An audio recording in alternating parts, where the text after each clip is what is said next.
Hello friends, स्वागत आहे तुमचं पुन्हा एकदा बाईट स्वीट प्रोनो चॅनल मध्ये। आज ना बाईट स्वीट प्रोनो मध्ये आपण नागपूर स्पेशल पुडाची वडी म्हणजे सांबार वडी घेऊन आलेलो आहोत। आता सांबार म्हणजे ना नागपूर मध्ये जी आपली कोथिंबीर असते ना, त्या कोथिंबीरीला सांबार म्हणतात। या कोथिंबीरीचीच वडी आपण बनवणार आहोत।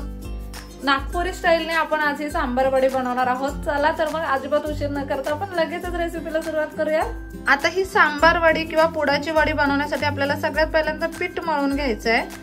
त्यासाठी आपण इथे भांड घेतलेला आहे, त्याच्यामध्ये ना मैदा घ्यायचा आहे। 1 वाटी इतका हा मैदा आपण इथे घेतलेला आहे। 1 वाटी मैद्यासाठी इथे आपण अर्धी वाटी इतकं बेसन घेतलेलं आहे। आता ना यामध्ये आपल्याला लाल तिखट टाकायचं आहे, साधारणतः अर्धा छोटा चमचा लाल तिखट टाकले आपण इथे। त्यानंतर हळद टाकायची पाव चमचा, चवीप्रमाणे मीठ टाकून घ्यायचं आहे। इथे ना ओवा घेतलेला आहे, आपण हातावरती चोळून थोडासा ओवा यामध्ये टाकायचा 1 चमचाभर इतका। आधी हे सगळं कोरडं मिक्स करून घ्यायचं आपल्याला।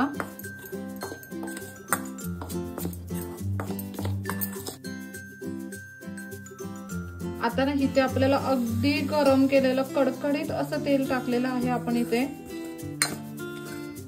2 मोठे चमचे इतकं हे तेल टाकायचंय। खूप जास्त गरम तेल असल्यामुळे ना हे चमच्यानेच मिक्स करून घ्या।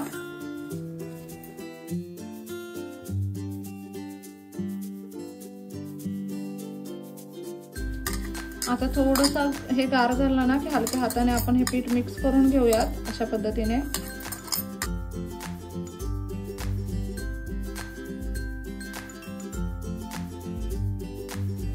अजून थोडंसं तेल आपण यामध्ये ऍड करतोय।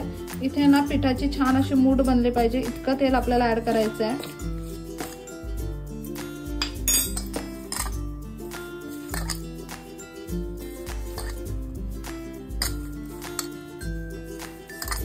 हातावरती अशा पद्धतीने चोळून हे पीठ आपल्याला मळून घ्यायचं आहे। इथे तुम्ही पाहू शकता अगदी छान अशी मूठ बनते इथे पिठाची।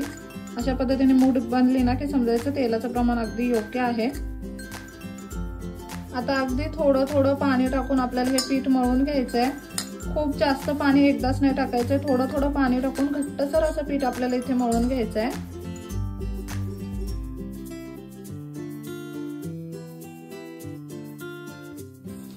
घट्ट पीठ मळलं ना की ती पारी जी होणार आहे पुडाच्या वडीची ती एकदम छान लागते। त्याच्यामुळे अगदी मस्त घट्ट असं पीठ मळायचं थोडं थोडं पाणी टाकून।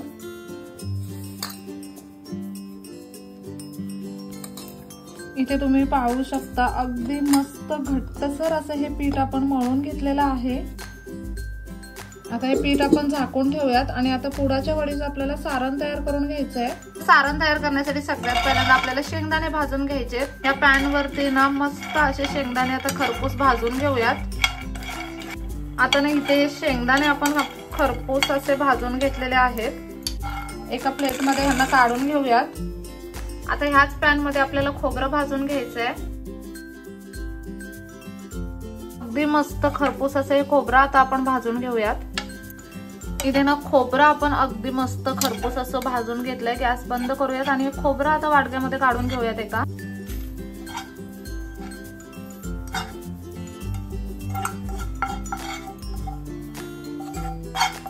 आपला पॅन ऑलरेडी तापलेला आहे। इथे आपण गॅस बंदच ठेवलाय। याच्यामध्ये ना तीळ आणि खसखस आपल्याला भाजून घ्यायचंय। गॅस बंदच ठेवून आपण हे पॅन गरम असल्यामुळे त्यावरती भाजून घेऊयात, नाहीतर ना हे करपून जातील लगेच। इथे ना तीळ आणि खसखस छान असे भाजून घेतलेत। ह्यांना एका वाटीमध्ये आपण काढून घेऊयात। हे सगळं ना आता थोडंसं थंड होऊन द्यायचंय। इथे ना आता शेंगदाणे खोबरं आणि तीळ आणि खसखस आपण सगळं छान असं गार करून घेतलंय। आता ना आपल्याला हे शेंगदाणे मिक्सर मधून वाटून घ्यायचे आहेत। मिक्सरच्या भांड्यामध्ये भाजलेले शेंगदाणे टाकूयात। हे तीळ आणि खसखस सुद्धा आपल्याला यामध्ये वाटून घ्यायचंय। अगदी जाडसर अशी भरड करून घ्यायची आता मिक्सर मधून। इथे ना मिक्सर मधून अगदी मस्त अशी जाडसर भरड आपण करून घेतली आहे। आता इथे आपण तोच पॅन घेतलेला आहे पुन्हा, त्यामध्ये आपल्याला साधारणतः 1 ते 2 छोटे चमचे इतकं तेल टाकायचं आहे। हे तेल आता आपल्याला छान असं गरम करून घ्यायचं आहे। आता ना इथे तेल छान असं गरम झालं ना की गॅस आपल्याला बंद करून घ्यायचा आहे। आता इथे गॅस बंद केलाय। तेलामध्ये आपण ना लाल तिखट टाकलेलं आहे 1 चमचाभर इतकं, पाव चमचा हळद टाकली आहे। 1 चमचाभर इतकी धने पावडर टाकायची आहे, अर्धा चमचा गरम मसाला टाकलेला आहे, अर्धा चमचा जिरे पावडर टाकली आहे, चवीप्रमाणे मीठ आपल्याला यामध्ये टाकायचं आहे। हे सगळे मसाले ना तेलावरती थोडेसे परतून घेऊयात। इथे गॅस आपला बंदच आहे, म्हणजे ना मसाले छान असे परतले जातात आणि ना ते करपत सुद्धा नाही। आता इथे जे वाटलेले शेंगदाणे आणि तीळ आणि खसखस आहे ते आपण यामध्ये टाकूया। हे सगळं व्यवस्थित मिक्स करून घ्यायचं आहे।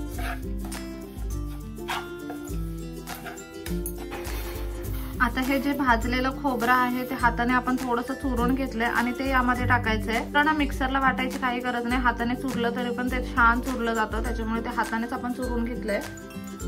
आता अर्धा छोटा चमचा पिठी साखर यामध्ये टाकूयात, 1 छोटा चमचा भरून आमचूर पावडर टाकायचे यामध्ये। आता हे सगळं छान असं मिक्स करून घेऊयात आपण।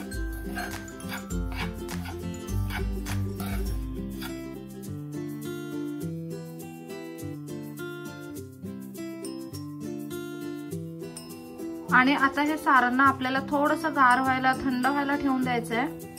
इथे ना हे सारण आपण अगदी मस्त असं गार करून घेतलंय। आता इथे ना आपण ही 1 गड्डा इतकी कोथिंबीर घेतली, यातले देठ आपण पूर्णपणे काढून टाकलेले आहेत, फक्त पानं घेतलीत कोथिंबीरीची आणि कोथिंबीर स्वच्छ धुवून ती थोडी चिरून घेतलेली आहे। अशा पद्धतीने ना कोथिंबीर अगदी फ्रेश वाली घ्यायची, छान अशी कोथिंबीर धुवायची, मग ती मस्त अशी सुकवायची, कोथिंबीरीची देठ काढून टाकायचे, फक्त पानं घ्यायचे आणि कोथिंबीर सुकली ना की अशा पद्धतीने थोडी चिरून घ्यायची।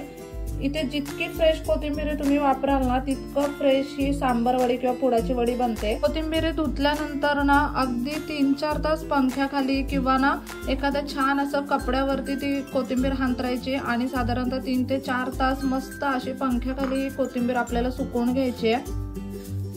कोथिंबीर ओलसर अजिबात ठेवायची नाही, कोथिंबीर पूर्णपणे सुकवून घ्यायची आणि कोथिंबीरीचे देठ अजिबात घ्यायचे नाहीत, अगदी फ्रेश अशी कोथिंबीर घ्यायची। आता ह्या सीझन मध्ये ना कोथिंबीर खूप छान असते, त्याच्यामुळे अगदी फ्रेश कोथिंबीर आणायची आणि तीच कोथिंबीर ह्या पुडाच्या वडीसाठी वापरायची। आता ना हिवाळ्यामध्ये खूप छान अशी कोथिंबीर भेटते, अगदी फ्रेश अशी कोथिंबीर भेटते, त्यामुळे ना मुळात हा हिवाळ्यात करण्याचाच पदार्थ आहे। त्या टायमिंगला कोथिंबीर अगदी फ्रेश असते, मस्त अशी फ्रेश कोथिंबीरीची जोडी मार्केटमधून आणायची, तिला छान असं निवडायचं।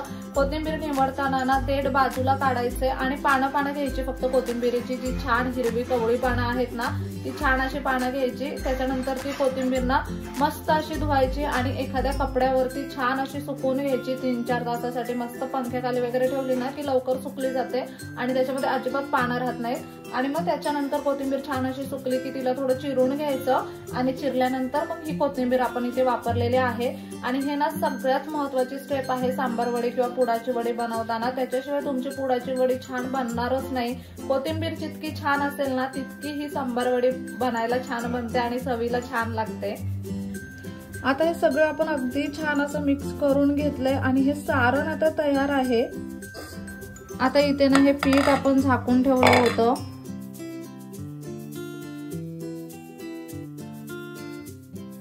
आता जितका वेळ आपण सारण बनवत होतो ना तितका वेळ आपण हे पीठ झाकून ठेवलेलं। आता पुन्हा एकदा हे पीठ छान असं मळून घेऊयात, अगदी घट्टसर असं मळलंय हे पीठ आपण, तुम्ही इथे पाहू शकता।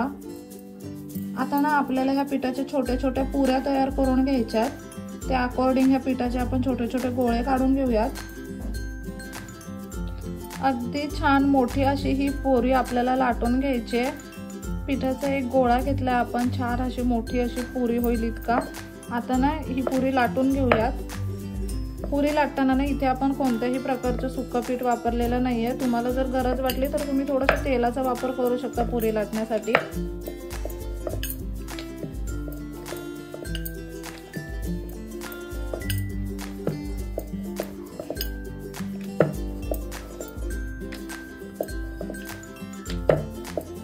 मस्त अशी जाडसर थोडीशी मोठ्या आकाराची पुरी आपण इथे लाटून घेतलेली आहे। आता हे जे आपण सारण तयार केलंय ते आपल्याला यामध्ये भरायचंय। भरपूर प्रमाणात आपण सारण इथे भरलेलं आहे।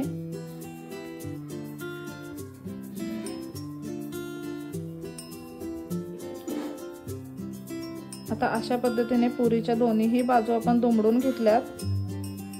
इथे ना व्यवस्थित कडा दाबून घ्यायच्या। खालची बाजू अशा पद्धतीने आपण वरती करून घेतले।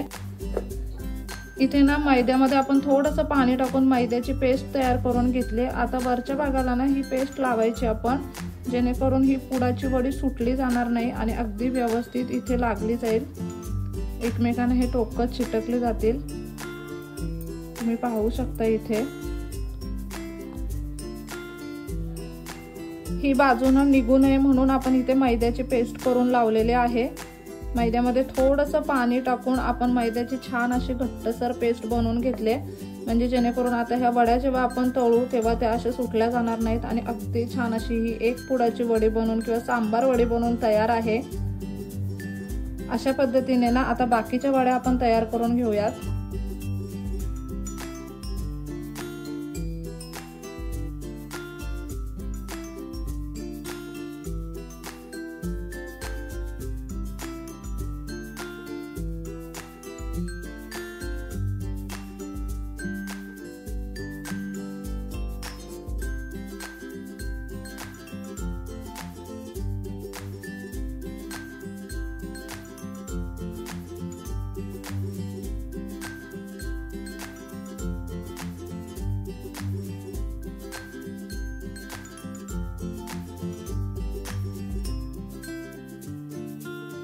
अशा पद्धतीने ना अगदी मस्त अशा सगळ्या पुडाच्या वड्या आता आपण तयार करून घेऊयात।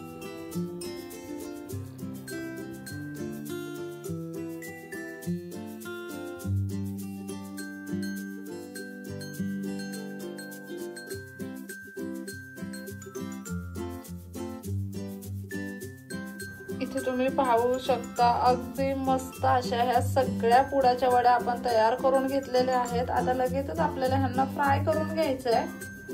इथे ना आपण एक कढई घेतली आहे, कढईमध्ये तेल अगदी छान असं गरम झालेलं आहे।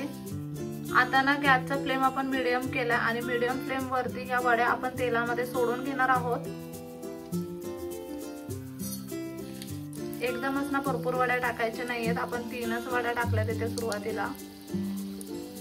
आता ना मीडियम फ्लेम वरतीच ह्या वड्या आपल्याला छान अशा फ्राय करून घ्यायच्यात।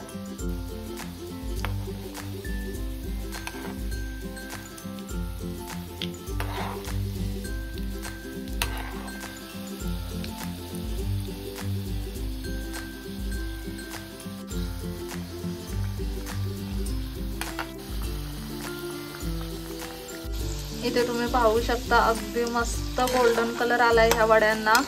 खूप छान अशा मीडियम फ्लेम वरती आपल्याला ह्या फ्राय करून घ्यायच्या, जेणेकरून ना ह्याच्यामध्ये जास्त तेल सुद्धा उरत नाहीत आणि अगदी छान अशा फ्राय होतात। टिश्यू पेपर वरती आपण ना ह्या काढून घेतलेल्या आहेत, जेणेकरून ह्यातलं जे एक्स्ट्राचं ऑइल आहे ना ते सुद्धा सगळं निघून जाईल।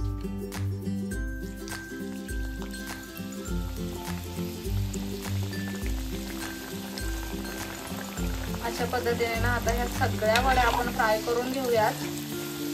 मीडियम फ्लेम वरती ह्या वड्या फ्राय केल्या ना की यांच्यामध्ये अजिबात तेल उरत नाही आणि ना आतलं जे सारण आहे ते अजिबात ओलसर सुद्धा होत नाही, वरून अगदी क्रिस्पी अशा बनतात आणि खूप छान असं आपण त्यांना मीडियम फ्लेम वरती आलटून पलटून फ्राय करून घेतलंय, त्याच्यामुळे सगळ्या बाजूने ते खूप छान अशा फ्राय झालेल्या आहेत। अगदी मस्त असा गोल्डन कलर आला कीच ह्या वड्या आपल्याला काढायच्या आहेत आणि ना आता अशा पद्धतीने बाकीच्या सगळ्या वड्या आपण तयार करून घेऊयात।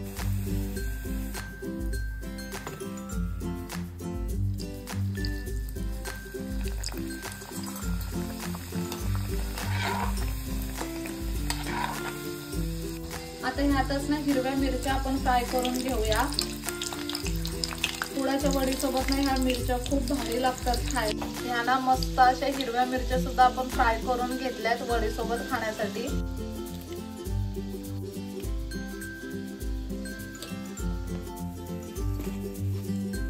अगदी गरमागरम अशा सगळ्या पुडाच्या वड्या आपण ह्या फ्राय करून घेतलेल्या आहेत।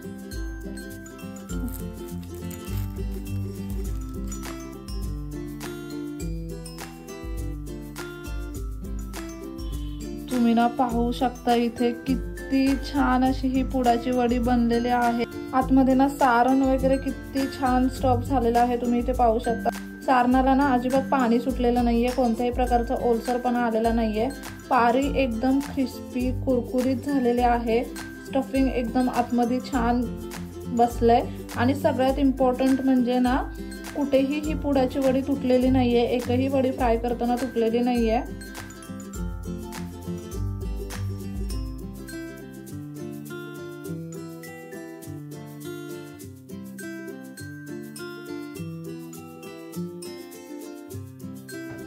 इथे तुम्ही पाहू शकता अगदी मस्त अशी ही नागपूर स्पेशल सांबार वडी बनून तयार आहे। याला ना पुडाची वडी सुद्धा म्हणतात। ऍक्च्युली ना जी कोथिंबीर आहे ना त्या कोथिंबीरीला नागपूरमध्ये सांबार म्हणतात, म्हणून आपण हिला सांबार वडी म्हणतो। खूप सोप्या पद्धतीने, जितक्या सोप्या पद्धतीने ही वडी बनवता येईल ना तितक्या सोप्या पद्धतीने आपण ही बनवलेली आहे आणि खूप सुंदर दिसायला। इथे तुम्ही पाहू शकता आउटर लेअर एकदम क्रिस्पी असं झालेलं आहे आणि ना आतमध्ये मस्त असं सारण आपण भरलेलं आहे या वडीमध्ये। ह्या वडीची खासियत म्हणजे ना ह्या वडी सोबत मस्त अशा तळलेल्या हिरव्या मिरच्या खातात। आपण हिरव्या मिरच्या सुद्धा तळून घेतल्यात। आता ही वडी आपण टेस्ट करून बघणार आहोत लगेचच।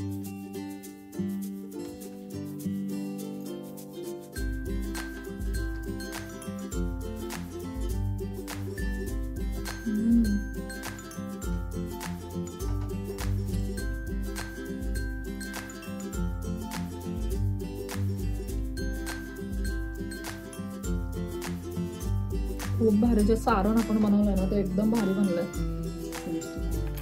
पारी एकदम खुसखुशीत झाली, एकदम क्रिस्पी झाली, अजिबात ऑइली नाहीये, कोणत्याही प्रकारचं तेल पाऱ्यामध्ये उडलेलं नाहीये। इतकी कमाल लागते ना।